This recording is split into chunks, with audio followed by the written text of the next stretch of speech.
여러분, 설날에는 막걸리를 절대 먹으면 안 된다는 사실 알고 계셨나요? 특히 제사에는 청주와 같이 맑은 술을 사용하는 것이 원칙이라고 합니다. 막걸리처럼 찌꺼기가 남는 술은 가격이 저렴해서가 아니라 정성과 의미가 중요한 제사에서 어울리지 않는다는 것입니다. 또한 후손의 인생에 찌꺼기가 남는 찝찝한 일이 벌어질 수 있기 때문입니다.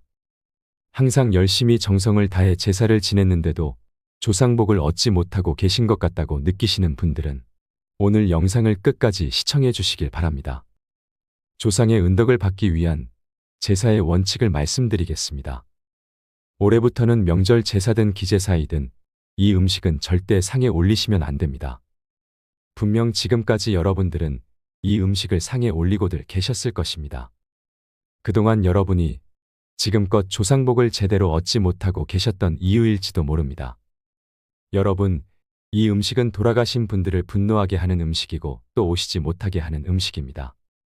지금까지는 몰라서 그러하셨더라도 이제는 제대로 아시고 이런 실수를 다시 범하는 일은 없기를 바라며 올해 설 차례상에 절대 올리면 안 되는 음식과 설날에 먹으면 정말 좋은 음식, 설날에 먹으면 절대 안 되는 음식을 말씀드리겠습니다.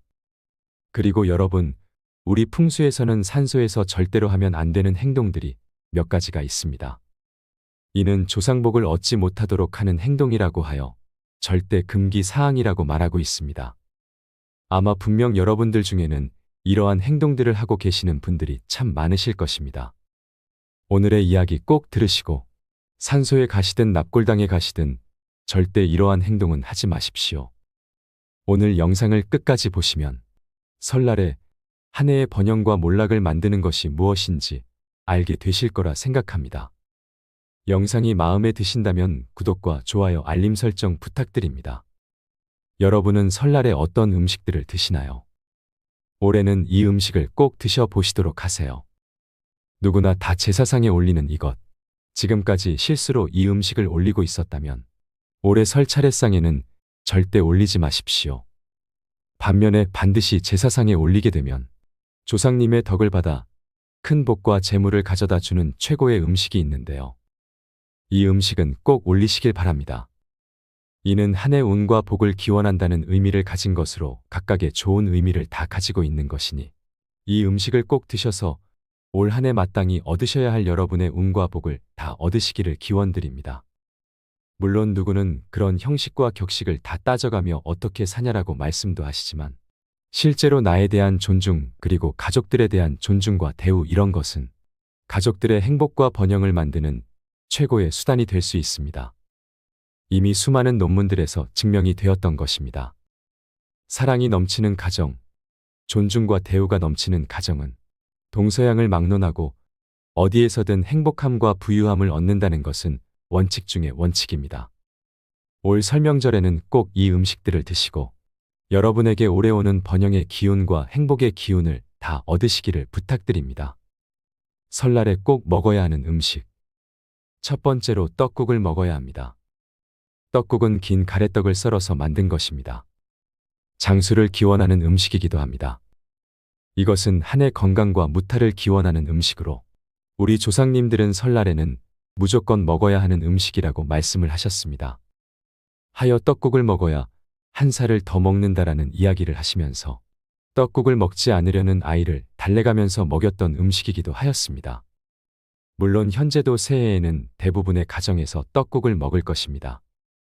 하지만 지금껏 여러분들은 이 음식이 건강과 장수를 기원한다는 의미를 가지고 있다는 것을 모르고 드셨을 것입니다. 특히 나이가 있는 어르신이 있는 가정에서는 무조건 드시도록 하십시오. 이것은 어른에 대한 건강을 바라고 기원한다는 의미를 가지고 있기 때문입니다. 물론 드시는 여러분들의 한 해 동안의 건강과 무탈을 기원하기도 하는 음식이기도 합니다. 두 번째로 만두입니다. 만두는 복을 싸서 먹는다는 의미를 가진 음식입니다.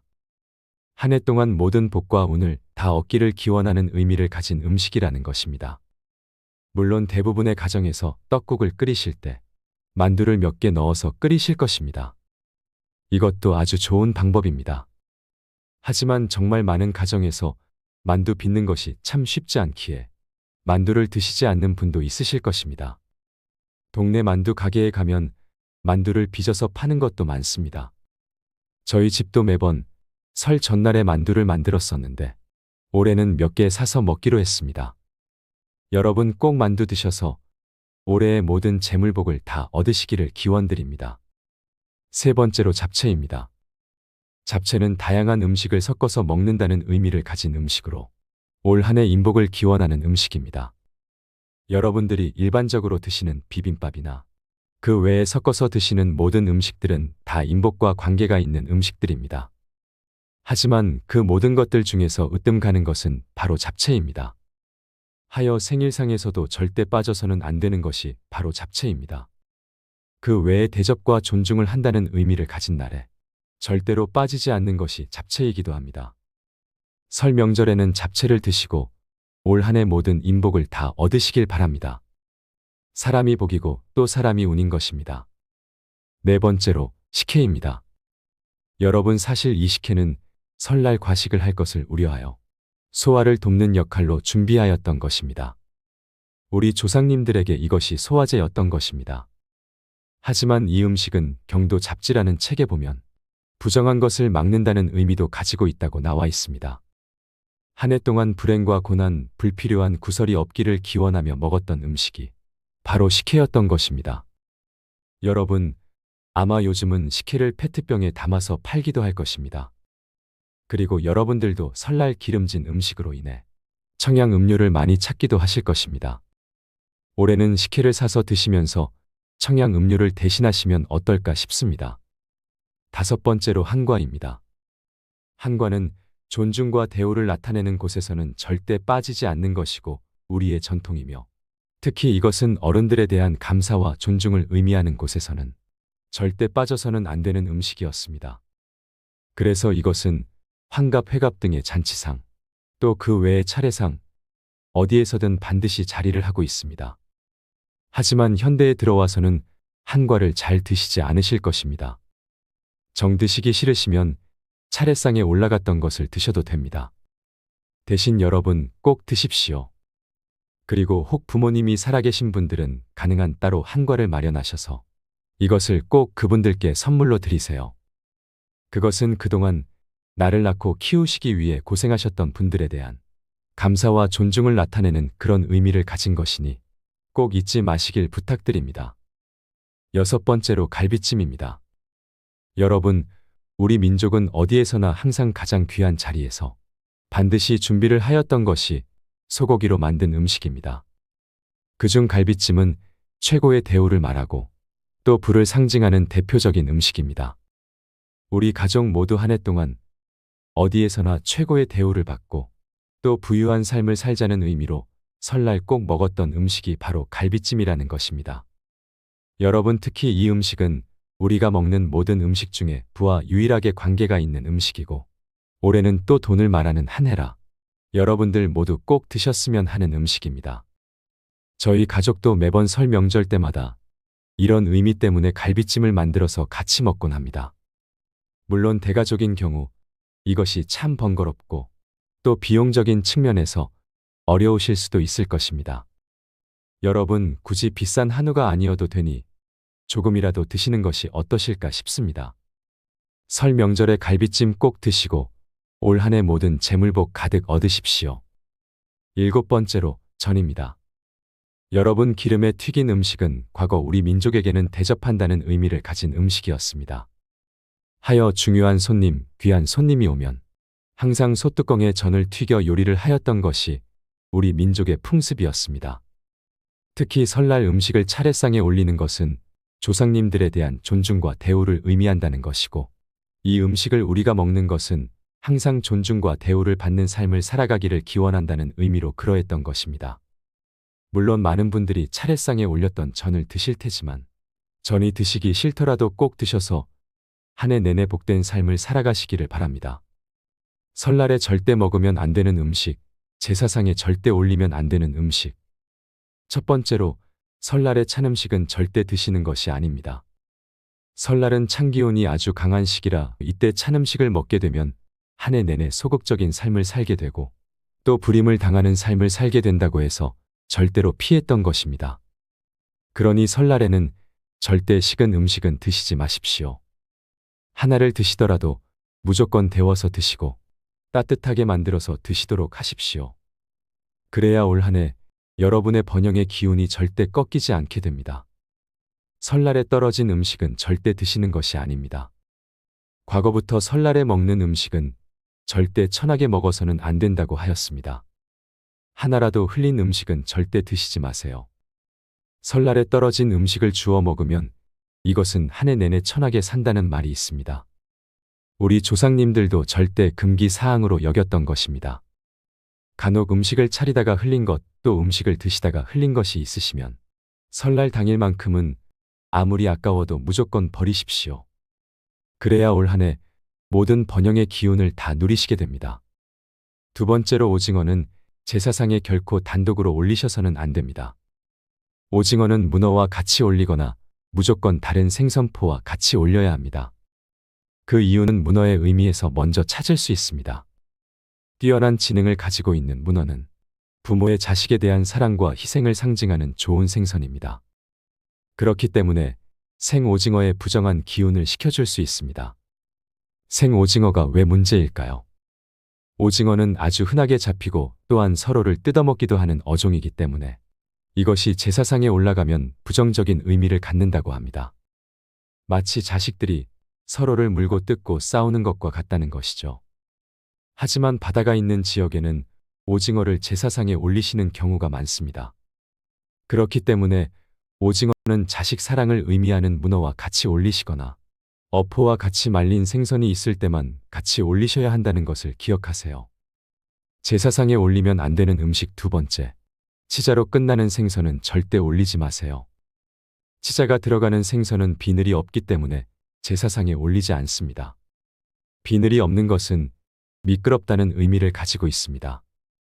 과거에 떨어졌을 때 미역국 먹었다는 이야기 들어보셨을 것입니다. 그리고 마치 옷을 벗고 있는 것 같은 모양입니다. 또한 그러한 음식들은 건강, 정력이라는 뜻으로 많이 쓰입니다. 살아있는 사람들에겐 좋을지 몰라도 돌아가신 영혼에겐 불필요하기에 올리지 않습니다. 그리고 비늘이 없는 동물은 하늘에 오르지 못한다는 뜻도 포함됩니다. 치로 끝나는 이름을 가진 생선에는 무엇이 있을까요? 갈치나 꽁치, 멸치, 가물치 등의 생선이 떠오르실 것입니다. 가치가 없는 생선이라 올리면 안 되는 것이라고 생각하시면 편합니다. 가족들 간의 불화를 만들고 형제들의 갈등을 만드는 삶을 연상시키기 때문입니다. 간단하게 치로 끝나는 생선만 올리지 않으시면 됩니다. 하나만 더 알려드리면 장어도 절대 올리지 않으셔야 합니다. 제사상에 올리면 안 되는 음식 세 번째, 고구마는 절대 올리지 마세요. 덩쿨이랑 뿌리가 복잡하게 얽혀져 있는 채소이기 때문입니다. 왠지 모르게 복잡하고 엉키는 삶을 살아갈 것 같지 않으신가요? 실제로 그런 것의 여부와 상관없이 음식을 볼 때 그런 생각이 스치면 좋지 않기 때문에 올리지 말라는 것입니다. 생활 풍수나 우리의 소중한 전통은 현대에서 없인 여기는 자연스러운 무의식의 흐름을 굉장히 중요시 여기기 때문입니다. 이것이 우리의 의식적인 행동을 유도하는데도 분명한 영향을 미친다는 것을 우리 선조는 알고 계셨던 것입니다. 그렇다면 제사상에는 어떤 음식을 올리면 좋을까요? 하나하나 나열해 드리는 것은 별 의미가 없다고 생각합니다. 항상 정답인 음식은 없기 때문입니다. 대신에 이것 하나만 기억해 주세요. 제사상에 꼭 올려야 하는 음식. 고인이 생전에 좋아하셨던 음식을 꼭 올려주세요. 제사는 지극한 마음의 과정이자 결과입니다. 어느 종갓집에서 이걸 했다더라. 어느 부잣집에서 이걸 올렸다 하는 것들이 무엇이 중요할까요? 고인을 생각하면 사랑하는 마음을 가지고 음식을 대접하고 나눠 먹는다는 행위가 제사의 본질에 가깝습니다. 할아버지 할머니가 피자를 좋아하셨다면 올려도 됩니다. 초코파이를 참 맛있게 드셨을 경우 그것을 올리셔도 됩니다. 저희 할아버지는 커피를 참 좋아하셨습니다. 그래서 항상 제사상에 커피를 올리고 있습니다. 선친 조상님이 편하게 그리고 즐겁게 드실 수 있는 음식을 올리는 것이 제일이라는 것입니다. 그러면서 고인을 추억하고 우리 가족의 사랑과 화목을 빌고 기도하고 행복을 나누는 것이죠. 이것이 정말 중요한 제사의 기본 아닐까요? 전통 전문가들의 말 또한 일치하니 걱정하지 마세요. 허영과 사치의 제사상을 부르는 것은 모두 간사한 기업 상술의 결과입니다. 돈이 되기 때문입니다. 다만 아래의 음식은 조상님이 좋아하셨다고 하더라도 빨간 음식이라는 의미를 생각해서 피해 주세요. 조상이 오는 것을 막는 음식들이기 때문입니다. 복숭아, 음기를 억누르는 마늘, 고추, 파만 기억하세요. 그래서 장례식장에서도 잡기 신이 오지 말라고 고춧가루를 듬뿍 넣은 육개장을 먹는 것입니다. 설날에 꼭 드셔야 할 음식과 절대 드셔서 안 되는 음식에 관한 이야기를 꼭 기억해 두시고 한 해의 번영을 누리시길 바랍니다. 다음으로 산소에서 절대로 하면 안 되는 행동들을 말씀드리겠습니다. 아마 요즘 많은 분들이 현대 문명에 젖어 산소에서 또 납골당해서 지켜야 할 기본 예절, 예법에 관해서 잘 모르실 것입니다. 사실 제사를 지내는 시간이나 예절 예법에 관해서도 무지하신 분들이 참 많으신데요. 혹시 여러분들 중에 기제사를 언제 지내야 하는지에 관해서 정확히 알고 계시는 분들이 있으실까요? 제가 질문을 드려보겠습니다. 첫 번째, 돌아가신 날 저녁에 기제사를 지낸다. 두 번째, 돌아가신 날 전날 음식을 준비하여 돌아가신 날 새벽에 제사를 지낸다. 여러분은 몇 번째가 맞다고 생각하시나요? 맞습니다. 두 번째가 원래 정답입니다. 만약 1월 13일 날 돌아가셨다면 내년 1월 12일 날 저녁에 제사 음식을 준비를 하여 1월 13일 날 첫시, 즉 자시가 넘으면서 제사를 지내는 것이 원칙입니다. 이를 사실 우리 예법에 입제일과 파제일이라고 말을 하여 구분하고 있지만 사실 많은 분들이 지금껏 13일 날 돌아가셨으니 13일 날 저녁에 제사를 지낸다고 알고 계셨고 또 그렇게들 하고 계셨을 것입니다. 이렇게 조상을 섬기는 방법에 관해서 잘 모르고들 계시는 분들이 정말 많으십니다. 물론 오늘 알려드리는 것처럼 조상님을 모셔둔 산소에 또 납골당에 가셔서 절대 해서는 안 되는 행동들에 관해서도 모르고들 계실 것입니다. 제가 예전 제사상에는 막걸리를 올리는 것이 아니라고 말씀을 드렸더니 그것마저 억지를 부리시는 분들이 정말 많으셨습니다. 여러분, 한번 생각을 해보십시오. 여러분이 조상인데 후손들이 여러분을 막대하고 또 함부로 대하고 음식마저 정성없이 아무 것이나 준다면 과연 여러분은 그 후손에게 얼마나 복을 주고 싶으실까요? 무엇보다 정성이고 또 원칙에 맞는 성의가 중요한 것입니다. 여러분 이제 얼마 있으면 우리 민족 최대 명절인 설입니다. 아마 많은 분들이 산소도 찾으실 것이고 또 납골당도 찾으실 거예요. 여러분 올해부터는 그곳에 가시면 절대 이렇게 하지 마세요. 그래야 여러분은 조상복을 다 누리시게 될 것입니다. 첫 번째로 산소든 제사든 과일은 꼭 홀수입니다. 여러분 조상님께 올리는 과일은 무조건 홀수가 원칙입니다. 이는 복을 기원한다는 의미도 있지만 실은 우리 음양론에서 유래한 것으로 음의 세계에 계신 분들에게 양기를 조금이라도 나누어 드리기 위해서 그렇게 하는 것입니다. 홀수는 양을 말하는 것이기 때문입니다. 하여 우리 세계 일정 부분 관여를 하실 수 있는 힘을 드리는 것이고 이 힘으로 인해 당신의 후손들에게 복을 주십사라고 기원을 하는 것입니다. 물론 과일의 머리 부분을 쳐서 올리는 것은 귀한 분에게 대접을 한다는 의미를 가지고 그렇게 하는 것입니다. 마치 여러분의 집에 오신 손님에게 과일을 깎아서 내어 놓는 것과 같은 이치인 것입니다. 여러분 과일이든 음식이든 돌아가신 분의 상에 올리는 것이 짝수이면 조상복을 얻지 못하게 될 수 있습니다. 두 번째로 산소에 가시면 잔풀 정리는 항상 하세요.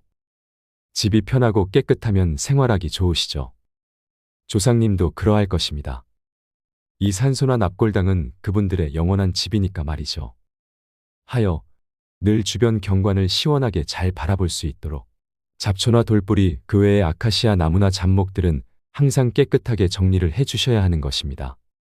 여러분, 이런 행동은 그분들이 세상을 관조하는 시야를 터주는 행동입니다. 잡목이 우거진 또 잡풀이 우거진 곳에 계시는 분들은 항상 이로 인해 불편을 느낄 수밖에 없으며 이것 때문에 여러분을 볼 수가 없는 것이고 여러분을 도와줄 수도 없는 것입니다.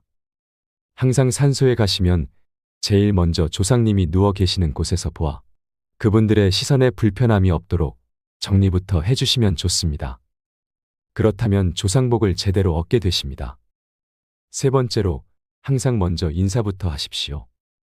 아마 현대는 많은 분들이 납골당의 부모님이나 조상님들을 모셔두실 것입니다. 물론 산소를 쓰시는 분들도 있으시겠죠. 여러분, 우리 민족은 효와 예를 가장 중요시하는 민족입니다. 언제든 어디서 있든 어른을 보면 먼저 인사부터 하는 민족이라는 것입니다. 하여 어른을 보고 먼저 인사부터 하지 않게 되면 아주 버르장머리 없는 사람이라는 인식을 가지는 민족이 바로 우리 민족입니다. 이는 돌아가시는 분도 살아계시는 분도 마찬가지입니다. 아마 여러분들 중 그 누구도 산소에 가자마자 목례하시는 분은 없으실 것입니다. 납골당에도 가자마자 아버지 어머니 잘 계셨죠? 저 왔습니다라고 목례하시는 분은 아마 잘 없으실 것입니다. 대부분의 분들이 음식을 차려두고 그제서야 절이라는 인사를 한다는 것이죠. 올해부터는 산소를 보자마자 납골당에 도착하자마자 누구 할 것 없이 저 왔습니다. 그동안 잘 계셨죠라고 마음속으로 말하시고 목례 먼저 하세요. 그렇다면 여러분은 조상복을 제대로 얻게 될 것입니다. 네 번째로, 항상 원하시고 부탁하세요. 그래야 그것이 이루어집니다. 여러분 산소에 가시면 또 납골당에 가시면 절을 하실 때 여러분이 원하시는 그것을 부모님에게 부탁을 드리세요. 그냥 달랑 절만 하고 오는 일은 절대로 없어야 합니다. 여러분 누구도 자신이 원하는 것을 말하고 부탁하지 않으면 그것이 무엇인지를 알 수가 없습니다. 혹시 자녀분의 시험이 절실하다면 마음속으로 그 자녀분의 합격을 부탁하시고, 또 사업적인 어려움이 있으시다면 그것을 구체적으로 마음속으로 부탁을 하시고, 그리고 또 건강적인 어려움이 있으시다면 그것도 마음속으로 부탁을 하십시오. 여러분, 조상님들은 항상 여러분의 편입니다. 분명 그것이 이루어질 수 있도록 도와주실 것입니다. 하지만 대부분의 분들이 산소에 가면 또 납골당에 가면 푸념만 합니다. 에이 노인네, 살아서도 도움이 안 되더니만 죽어서도 뭘 도와주는 게 없어. 에이 노인네 뭘 좀 도와주면 어디가 덧나나라는 식으로 말이죠. 여러분이라면 이런 후손들에게 뭘 해주고 싶으시겠습니까? 진심으로 원하십시오. 아버지 어머니, 올해 손자 누구가 시험을 칩니다. 이 시험에서 자기의 능력을 다 발휘할 수 있도록 도와주세요라는 식으로 말이죠. 아버지 어머니, 제가 무슨 문제로 지금 아주 어렵습니다. 어떻게 할까요? 좀 도와주십시오라고 진심으로 공손히 부탁을 하시라는 것입니다. 반드시 부모님은, 조상님은 도움을 주실 것입니다. 다섯 번째로, 여러분, 항상 그분들의 평안을 기원하세요. 여러분, 우리 풍수에서는 동기 가뭉의 원리에 의해 명당을 얻어야 한다라고 말을 하고 있습니다. 부모님이, 조상님이 편하시고 안정스러우시면 반드시 그 후손은 큰 발복을 하게 된다고 말을 합니다. 과연 부모가 가장 편하고 행복을 느끼는 경우가 어떤 경우일까요? 아마 여러분도 부모이실 것이니 잘 아실 것입니다. 자식들이 서로 화목하고 서로 아껴주고 서로 다정할 때 그러합니다. 누구든 자식들이 자신의 일에 최선을 다하는 모습을 볼 때 참 행복합니다. 여러분의 부모님도 또 조상님도 마찬가지입니다. 산소에 오셔서, 납골당에 오셔서 서로 아껴주고 서로 위해주고 또 서로 사랑하는 모습을 보여주시면 그분들은 정말 큰 행복을 느끼신다는 것이죠. 그리고 그것들을 정성껏 돌보시고 그분들을 그리워하시고 또 살아계실 때 잘해드리지 못한 것을 진심으로 미안해 하십시오. 분명 이러한 마음은 그대로 그분들에게 전해지게 될 것이고 그분들은 비로소 행복과 평안함을 얻게 되실 것입니다. 그리고 그분들의 평안함과 행복함이 그대로 여러분에게 전해져서 여러분은 큰 번영과 큰 행복을 얻게 되실 것입니다. 진심으로 보고 싶어서 그리워서 산소에 가거나 납골당에 가십시오. 그냥 대강 명절이니까 억지로 형식적으로 투덜거리면서 가지 마세요. 그리하면 절대 조상복을 얻지 못하게 됩니다. 지금까지 산소에 가실 때, 납골당에 가실 때 반드시 가지고 가셔야 할 마음가짐과 행동들에 관해서 이야기를 해드렸습니다. 오늘 제가 알려드린 이야기를 꼭 명심하셔서 조상복을 마음껏 누리시는 여러분이 되시길 기원드립니다. 이것들만 잘 지켜도 많은 복과 은덕이 내려오는 행복한 명절을 맞으실 수 있으실 것입니다. 인생 철학과 함께 해주셔서 진심으로 감사드립니다. 새해 복 많이 받으세요. 이상으로 인생 철학이었습니다. 철학이 있는 당신의 삶을 응원합니다.